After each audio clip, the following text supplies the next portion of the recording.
Lockdown में सभी का कहना ये था कि अरे यार लॉकडाउन है अब तो एग्ज़ाम होना भी नहीं है। तो लेकिन एग्ज़ाम पर से सबसे ज़्यादा मोटिवेशन मुझे मिला क्योंकि विवेक सर ने इतनी ज़्यादा जो मेहनत की हमारे लिए शायद कोई चैनल वाला नहीं कर सकता। कि उन्होंने कहा था यही वो टाइम है कि ऑटो और जागो जो सर का उनका रहता है विवेकानंद जी का, और जब तक संघर्ष करो जब तक सफलता ना मिल जाए। विवेक सर ने इतनी बड़ी मैराथन शायद यूट्यूब पे शायद किसी ने ना दी थी पहले, सबसे अच्छा रिकॉर्ड रहा। तो मैंने मैराथन भी ली, उसके अलावा जो भी प्रॉपर सिलेबस इनका था तो मैं करता रहा, डेली क्लासें अटेंड करता था। तो मेरा 2017 के बाद 18 में जब एग्जाम हुआ था यूपी पुलिस 41,520 वाला, तो उसमें भी मेरा सिलेक्शन हुआ था, जिसमें लास्ट में जाके मैं फाइनल कट ऑफ में छट गया था 1.5 नंबर से। तो काफ़ी मैं डिमोटिवेट हुआ और पहली बार लाइफ में शायद मैं पहली बार रोया था। तो मम्मी ने मुझे समझाया कि कोई ना, ये तो शुरुआत है बेटे, लेकिन हो सकता है कि शायद इससे भी अच्छा आगे तुझे मिले। तो मैं इतने ज़्यादा अच्छे फैमिली बैकग्राउंड से बिलोंग नहीं करता हूँ, मेरी कंडीशन भी शायद इतनी फैमिली बैकग्राउंड ठीक नहीं रही, लेकिन क्योंकि मैं अकेला ही ये हूँ कि पूरे अपने गाँव आसपास मतलब क्षेत्र में जो दिल्ली पुलिस में सेलेक्टेड हुआ।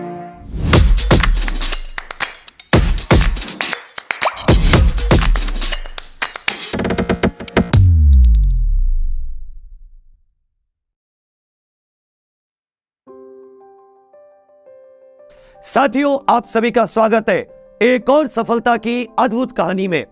आज हमारे साथ है आकाश जी, जो कि दिल्ली पुलिस में कांस्टेबल के पद पर सिलेक्टेड है, कार्यरत है। वर्तमान में अपनी ट्रेनिंग समाप्त करके दिल्ली पुलिस में जॉब कर रहे हैं। ये उत्तर प्रदेश के हाथरस जिले के रहने वाले।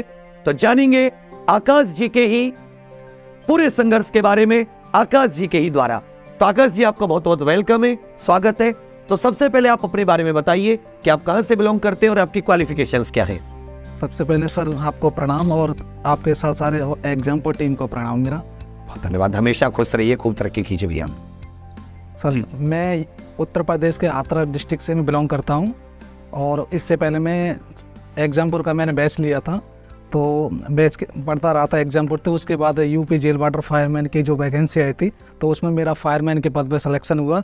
तो उधर मैंने उसी के साथ साथ मैंने दिल्ली पुलिस का एग्जामपुर सर से तैयारी की थी। उसके बाद मेरा दिल्ली पुलिस में भी हुआ, तो उधर मैंने 7-8 महीने जॉब की। उसके बाद फिर मेरा दिल्ली पुलिस में यहाँ मैंने सिलेक्शन। एक ये यहाँ पे सीक्रेट बात पता चली कि इससे पहले सर आकाश जी उत्तर प्रदेश पुलिस में भी जेल वार्डर के पद पर कार्यरत रह चुके हैं।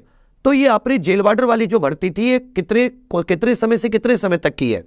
जेल वार्डर वाली भर्ती सर पहले 2016 में आई थी, उसके बाद एग्जाम उसका पोस्टपोन कर दिया था। तो उसके बाद फिर दिसंबर 2020 में एग्जाम हुआ था, उसके बाद और फिर इसका भी हुआ था दिल्ली पुलिस। हाँ, लगभग एक जैसे एग्जाम हुए थे। हाँ जी। तो सबसे पहले लॉकडाउन में सभी का कहना ये था कि अरे यार लॉकडाउन है अब तो एग्जाम होना भी नहीं है। तो लेकिन एग्जाम पर से सबसे ज़्यादा मोटिवेशन मुझे मिला क्योंकि विवेक सर ने इतनी ज़्यादा जो मेहनत की हमारे लिए शायद कोई चैनल वाला नहीं कर सकता। कि उन्होंने कहा था यही वो टाइम है कि ऑटो और जागो जो सर का उनका रहता है विवेकानंद जी का, और जब तक संघर्ष करो जब तक सफलता ना मिल जाए। तो इसीलिए मैं एग्जामपुर से तैयारी करता सर ने। और क्योंकि सबसे ज़्यादा अच्छा तो ये था कि विवेक सर ने इतनी बड़ी मैराथन शायद यूट्यूब पे शायद किसी ने ना दी थी पहले, सबसे अच्छा रिकॉर्ड रहा। तो मैंने मैराथन भी ली, उसके अलावा जो भी प्रॉपर सिलेबस इनका था तो मैं करता रहा, डेली क्लासें अटेंड करता था। तो उसके थ्रू में फिर इधर मेरा सिलेक्शन हुआ। तो जेल वार्डर के लिए करता रहा था। उसके बाद दिल्ली पुलिस का भी साथ ही साथ है कि जेल वार्डर में इतनी मेहनत हो गई, एक्स्ट्रा कुछ जीके पड़ी, तो उसके साथ साथ मेरा दिल्ली पुलिस का भी निकल गया। ये अच्छा था, क्योंकि एक्चुअल में जब आप यूपी पुलिस जेल वार्डर की तैयारी करते हैं तो उसमें हिस्ट्री, ज्योग्राफी, पॉलिटिक्स तो सब आती है, विज्ञान भी आती है। उसमें कुछ विविध के टॉपिक होते हैं, उसमें भी एक कंप्यूटर होता है, थोड़ा बहुत पोर्शन, तो मतलब बहुत ज्यादा मदद मिल जाती है। तो उसमें जैसे आपने कितने महीने की तकरीबन ये जेल वार्डर की नौकरी की होगी? सबसे पहले तैयारी तो मैं काफ़ी समय से कर रहा था। मैं 2000 मेरा 12th में वो 12th हुआ था मैं 2016 में। उसके बाद 2019 में ग्रेजुएशन हो गया, बीएससी पीसीएम से कर रखी।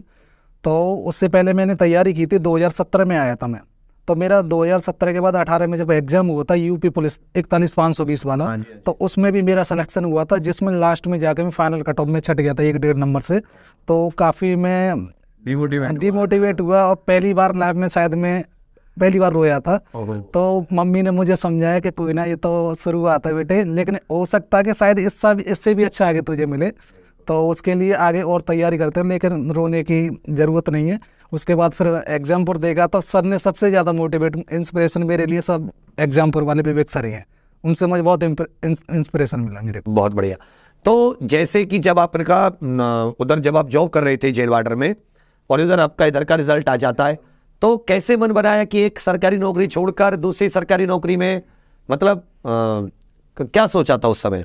मेरा सिलेक्शन सर उसमें तो पहले फाइनल हो चुका था, इसका फाइनल रिजल्ट आना बाकी था, लेकिन ज्वाइनिंग उसकी पहले हो गई मेरी। अगर इसकी पहले हो जाती तो मैं इसे ही पहले सेलेक्ट करता, लेकिन मेरे पास फिर ये भी था कि अगर फाइनल नहीं होता इधर दिल्ली में तो वो भी रह जाऊंगा और ये फिर से भी नहीं ले पाऊंगा। तो इसलिए पहले मैंने फायरमैन की ज्वाइनिंग कर ली। उसके लगभग 5 महीने बाद लगभग रिजल्ट आया इसका फाइनल। तो सबसे पहले जब मैं सो रहा था, शायद 9 बजे के आसपास आया था, तो मेरे दोस्तों ने रात में बताया था मुझे कि यार दिल्ली पुलिस का फाइनल रिजल्ट आ गया। तो मैंने चेक किया तो मैंने कहा शायद हो ही गया अपना था क्योंकि नंबर ठीक ठाक थे अपने, तो जहाँ तक हो ही जाता मेरा। तो उन्होंने बताया, तो मैंने काफ़ी खुशी हुई नाइट में। उसके बाद सभी ने मुझे बधाई दी, वहाँ पे जो भी स्टेशन पे मेरे साथ के जो भी कर्मचारी थे। तो उसके बाद तो अभी आपके मार्क्स कितने थे? मेरे इसमें दिल्ली पुलिस में सर, इसमें मेरे 68 मार्क्स थे। भाई बहुत बढ़िया, बहुत बढ़िया। तो अभी आकाश जी के बाद, आकाश जी के एक जॉब ऑलरेडी कर रहे थे, उसी की तैयारी में दूसरे जॉब का भी, दिल्ली पुलिस का भी निकल गया, और फिर 5 से 6 महीने करने के बाद में दिल्ली पुलिस की ज्वाइनिंग आ गई, और दिल्ली पुलिस को बेहतर है तो दिल्ली पुलिस में सर ने ज्वाइनिंग ले ली। तो जैसे जब आपका 41,520 में नहीं आया, माता जी ने खूब हौसला दिया, फिर आपका जेल वार्डर में हुआ। जेल वार्डर का पेपर भी कठिन था, तो माता जी का एक्सप्रेशन क्या था जब आप पहली, मतलब जैसे रिजल्ट के बारे में, यूपी जेल वार्डर के बारे में भी आपने पहले किसको बताया सबसे पहले? सबसे पहले मैंने सर घर वालों को ही बताया, मम्मी पापा अपने भाई को बताया। तो घर वाले इतने ज़्यादा खुश थे कि शायद वो खुशी अलग ही होती लाइफ में पहली बार ऐसी, क्योंकि पहली बार सक्सेस मिलती है इतना ज़्यादा स्ट्रगल करने के बाद। क्योंकि स्ट्रगल का टाइम मेरा काफ़ी था, लगभग 7-8 घंटे, कभी 10 भी घंटे, कभी 12 भी घंटे जब लास्ट टाइम में हो जाते हैं। तो इतना स्ट्रगल करता रहा कि कैसे भी कोई भी, क्योंकि मैं इतने ज़्यादा अच्छे फैमिली बैकग्राउंड से बिलोंग नहीं करता हूँ, मेरी कंडीशन भी शायद इतनी फैमिली बैकग्राउंड ठीक नहीं रही। लेकिन क्योंकि मैं अकेला ही ये हूँ कि पूरे अपने गांव आसपास, मतलब क्षेत्र में जो दिल्ली पुलिस में सेलेक्टेड हुआ, और फायरमैन में तो शायद ज़्यादा लड़के नहीं थे, 20-22 लड़के थे, तो पूरे हाथ डिस्ट्रिक्ट सेलेक्टेड हुआ। दिल्ली पुलिस में 5-6 ही लड़के थे। तो माता जी को बहुत खुशी हुई होगी, घर वालों को एकदम अद्भुत। मम्मी तो बहुत ज़्यादा खुश थी, मम्मी पापा सारे कह रहे कि बाकी में जो तूने मेहनत की है तो वो तेरे को, और जो उनकी बात सच्ची हुई थी कि इससे भी बेहतर मिलेगी, रुक जा अभी, परेशान मत हो। बिल्कुल सर उन्होंने यही कहा, बस हौसला रहे, और सबसे ज़्यादा पेशेंस बहुत ज़्यादा जरूरी है, अपने आप पे पेशेंस रखो। तो मेरे उसके साथ साथ मेरे 4-5 एग्जाम निकल गए। मेरा वो भी NTPC प्री निकला था, लेकिन मेंस नहीं दिया था क्योंकि मुझे यही बेटर लगा, मेरे पास था। और यूपी पुलिस में जहाँ कर रहा था फायरमैन में, वहाँ मेरे कानपुर पोस्टिंग थे, तो लगभग ये मेरे पास ही पड़ता है, ज़्यादा दूर नहीं, तो इसीलिए मैंने ये बेटर समझा। ये भी अच्छा रहा। तो और उसके बाद में जानेंगे आकाश जी से कि अपने एग्जाम के आप कितने घंटे तो पढ़ते थे, इसके कुछ स्ट्रेटेजी के बारे में बताइए। कि जैसे आप 2 एग्जाम को एक साथ टारगेट कर रहे थे लगभग, तो आपकी पढ़ने का तरीका क्या रहता था? कितनी देर आप सेल्फ प्रैक्टिस करते थे, नोट्स कैसे बनाते थे, ये सब? मैं सबसे पहले कर रहा था, मैं NTPC के लिए तैयारी कर रहा था सर। तो मैंने कहा NTPC निकल जाए, क्योंकि जब लॉकडाउन लगा था तो उस टाइम पे NTPC का एक एग्ज़ाम था, और ग्रुप डी वाला का यही शायद हो सकता, और कोई वैकेंसी थी नहीं, क्योंकि उन्होंने 2016 से पेंडिंग में से डाल रखा था जेल वार्डर फायरमैन वाले को, दिल्ली पुलिस तब तक आई नहीं थी। तो मेरा यही था कि लॉकडाउन में यही है कि सभी बैठे हूँ, सभी का ये मानना है कि अरे यार लॉकडाउन अब तो एग्जाम होना नहीं है, पेपर नहीं सब ज्यादातर टिकटॉक पे लगी पड़ी थी लगे पड़े थे। लेकिन मैंने कहा यही तो वो टाइम है जो दूसरों को बीट कर सकते हैं हम। तो उसी टाइम में लॉकडाउन में सबसे ज़्यादा मैंने यही है कि लगभग 8-8 घंटे में पढ़ता था। लॉकडाउन में करना धरना तो कुछ था नहीं, घर पे आराम से पढ़ो, ना ही बाहर जा सकते कहीं भी, तो पढ़ाई 8 घंटे, लगभग 8-9 घंटे पढ़ लेता था मैं। और यूट्यूब से अधिकतर आपके एग्जाम से बहुत ज़्यादा पढ़ा हूँ। तो जो आपके नोट्स बनाने का, जैसे आप अभी क्या होता है, बच्चे क्या करते हैं, किसी का PDF ले लो सर, स्क्रीनशॉट ले लो, तो मैं आपके द्वारा ये जानना चाहूंगा कि आप खुद के नोट्स बनाएं और एक आप किसी का PDF लें, दोनों में क्या बेहतर है? सर सबसे ज़्यादा बेटर तो ये खुद के नोट्स बनाए, क्योंकि जिस टाइम पे हम लिखते हैं नोट्स, अपने हाथों से लिखते हैं, तो आधा 50% तो तभी लर्न हो जाता है वो याद, तो उसके बाद दोबारा रिवाइज करते हैं तो बहुत जल्दी वो लर्न होता रहता है। तो यही है कि सबसे बेटर यही है कि अपने हाथों से अपने नोट्स बनाएं और उसके बाद उसे रिपीट करते रहें बार बार। ये बहुत अच्छा है, क्योंकि देखो जो ऑलरेडी सिलेक्टेड है उनसे जानने का एक हमारा जो उद्देश्य होता है वही होता है कि आप लोग जो ये कि सर PDF दे दो, सर ये दे दो, सर स्क्रीनशॉट ले दे दो, इनसे एग्जाम नहीं निकलते। देखो बच्चे, लाखों की भीड़ है, उसमें से तुम कुछ विशेष होगा तुम्हारे पास, तभी तुम सिलेक्ट मान सकते हो, नहीं तो तुम्हारे पास विशेष नहीं है कुछ भी, तुम भी बाकी के जैसे हो, तो तुम फिर अपने आप को गिन नहीं सकते उसमें। सभी सभी जो बच्चे हैं इधर उधर भागते रहते हैं, ये सबसे बेटर यही है कि एक ही चैनल को फॉलो करिए। जैसे मैंने एग्जाम्पुल को फॉलो किया, तो उसी के हिसाब से यदि ज़्यादा आप भागोगे इधर उधर तो ना इधर का रहेगा ना उधर का रहेगा, क्योंकि क्रम टूट जाता है। बिल्कुल सर। बहुत अच्छे, बहुत अच्छे। तो और अब जैसे आपकी एक अब लाइफ स्टाइल क्या है, जैसे अब आप जॉब में हैं, तो अब तो एक बिल्कुल ही अनुशासित लाइफ स्टाइल, एक बढ़िया सम्मान भरी लाइफ स्टाइल, कैसा अब कैसा महसूस होता है आपको? बहुत ज़्यादा रेस्पेक्ट, यदि गांव में जाऊं या कहीं भी जाऊं तो एक अलग ही रेस्पेक्ट से बोला है। जो लोग पहले बुराइयां करते थे कि अरे कुछ नहीं, पढ़ पढ़ कुछ नहीं रहा है, ये तो ऐसे ही पैसे मतलब बर्बाद कर रहा है, लेकिन अब भी वो कहते हैं कि हाँ वाकई में लड़के ने मेहनत करता था इसीलिए उसका सिलेक्शन हुआ। अब वो अपने बच्चों को भी भेजते होंगे कि जाओ आगाज से सलाह लेकर आओ। बिल्कुल सर, मोटिवेशन। और लड़के पूछते रहते हैं, जो भी साथ के दोस्त हैं या फिर छोटे हैं, तो पूछते रहते हैं कि कैसे कैसे क्या स्ट्रेटजी होनी चाहिए एग्जाम के लिए, तो तैयारी के लिए। चलिए, तो बहुत ही बढ़िया। आपका जैसे आपने प्रिपरेशन स्टार्ट की, आपका कोई कमजोर सब्जेक्ट रहा था कि जो आपको कम समझ में आता हो, तो आप उसको कैसे मतलब डील करते थे उससे? जी सर, मेरा सबसे ज़्यादा अगर मैं पॉजिटिव की बात करूँ तो मेरा मैथ अच्छा तक, सबसे अच्छा मेरा मैथ ही रहा। उसके बाद जब मैथ अच्छा होता तो सर रीजनिंग हो ही जाती है ठीक ठाक। तो क्योंकि काफ़ी समय से जो एग्ज़ाम नहीं निकल पा रहा था, जीके बहुत ज़्यादा वीक पॉइंट बन रहा था।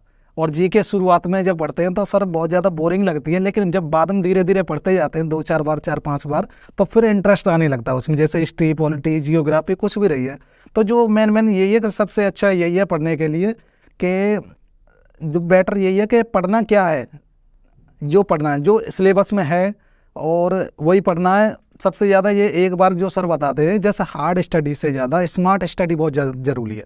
हार्ड स्टडी करो, उसके साथ स्मार्ट होनी चाहिए कि जो एग्ज़ाम व्यू ऑफ एग्ज़ाम के माध्यम से जो इम्पोर्टेंट है वो हमें पढ़ना है, तो वो सबसे ज़्यादा प्रीवियस ईयर से इसका सबसे अच्छा अंदाजा लग जाता है कि भाई इस लेवल में, इस लेवल तक पूछा जा चुका है, इसके आसपास पूछ सकते हैं, इससे ज़्यादा आवश्यकता ही नहीं है, अनावश्यक रूप से पढ़ने की जरूरत ही नहीं पड़ेगी। जो भी मॉक टेस्ट है प्रीवियस, ये पेपर सबसे 2-3 साल पहले के वो उठा ले या मॉक टेस्ट लगाए, सबसे ज़्यादा यही कारगर साबित होता है एग्जाम।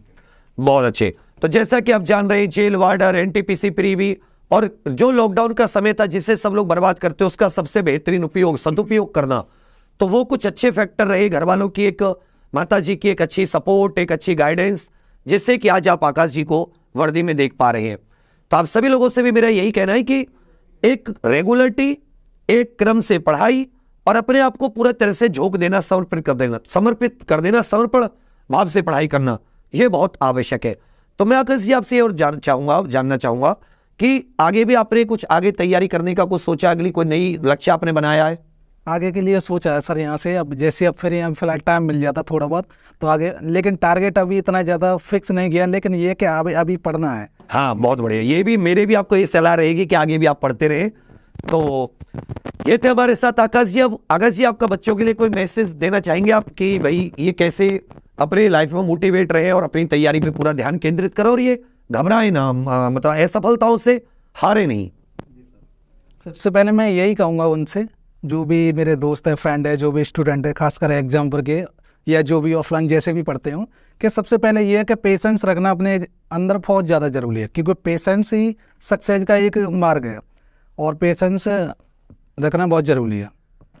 सब्र और लगे रहो। अब मतलब थोड़े बहुत आएंगे असफलताएं, 1 नंबर से रहोगे, 1.5 नंबर से रहोगे, नहीं, बोले ठीक है नेक्स्ट टाइम दूंगा और मेहनत करूंगा। और तैयारी के लिए सबसे ये है कि करंट अफेयर बहुत ज़्यादा रोल प्ले करती है, जो भी एग्जाम हो, चाहे वनडे एग्जाम हो या कोई हो, क्योंकि करंट अफेयर के साथ जो भी हमारे विवेक सर कभी भी पढ़ाए हैं, जो भी एग्जाम पर के टीम में या पढ़ाते हैं, तो करंट अफेयर के साथ साथ जो भी उसके ऑप्शन होते हैं, उनसे संबंधित जो भी फैक्ट होते हैं, उन्हें सबसे ज़्यादा क्लियर करते हैं। तो करंट अफेयर जब हम पढ़ते हैं तो सबसे ज़्यादा हमारे जो मतलब माइंड के अंदर पॉजिटिविटी आती है सबसे ज़्यादा। विविध जी के अपने आप तैयार होती जाती है, जो भी है विविध जो भी है सब साथ ही साथ होती है। दिल्ली पुलिस में करंट का और ज्यादा अहम रोल है, क्योंकि 50 नंबर की जीके और उस पर बहुत 50% करंट आधारित। तो आप सभी लोग इग्नोर ना करें और जीके पर अच्छी पकड़ बनाएं। साथियों, आकाश जी के लिए हमारी तरफ से छोटा सा सम्मान, आपको बहुत मुबारकबाद और हमेशा आपके लिए बहुत सारी बेस्ट विशेष। धन्यवाद सर एग्जाम्पल टीम का।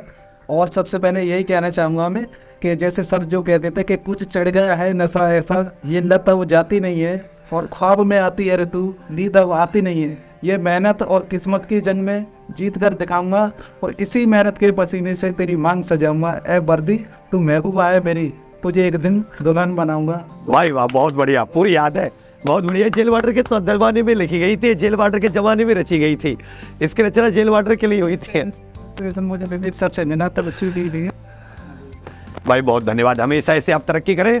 तो हमारे साथ थे उत्तर प्रदेश के हाथरस जिले के निवासी आकाश जी, दिल्ली पुलिस में कांस्टेबल पद पर कार्यरत, मां भारती की शोभा बढ़ाते हुए। आप ये सेशन हमारा बहुत ही ज्यादा मोटिवेशन से भरपूर था। आप सभी लोग अपनी दिल्ली पुलिस की तैयारी के साथ एग्जाम से कर सकते हैं, हमारे साथ जुड़ सकते हैं और एक क्रम बनाकर एक शेड्यूल फॉलो करके आप भी अपने लक्ष्य को प्राप्त कर सकते हैं। और हमारा आप सभी के लिए विशेष रहेगी कि एक दिन ऐसे आप भी वर्दी में हमारे साथ बैठे और हम ऐसे आपकी संघर्ष की गाथा सभी के साथ शेयर करें। तो ये थे हमारे साथ आकाश जी, बहुत धन्यवाद आप सभी का देखने के लिए। थैंक यू, जय हिंद।